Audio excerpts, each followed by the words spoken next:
At least 11 people have lost their lives in the Southern California wildfire, officials reported, according to a report by NBC News.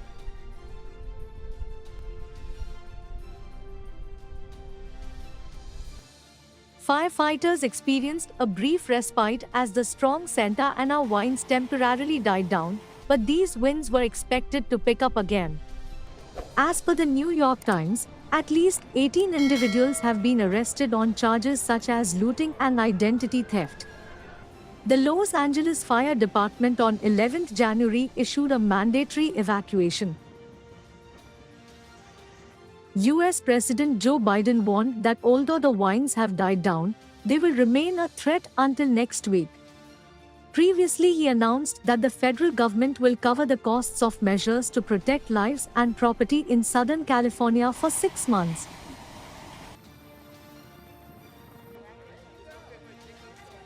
Meanwhile, US President-elect Donald Trump used this as an opportunity to attack the outgoing Biden administration.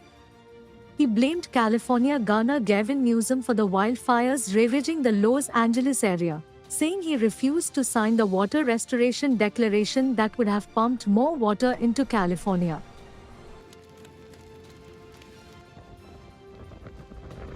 In a post shared on the social media platform, Donald Trump stated, Governor Gavin Newsom refused to sign the water restoration declaration put before him that would have allowed millions of gallons of water, from excess rain and snow melt from the north, to flow daily into many parts of California, including the areas that are currently burning in a virtually apocalyptic way. Reacting to Trump's blame game, California Newsom accused the incoming president of politicizing a human tragedy and spreading misinformation.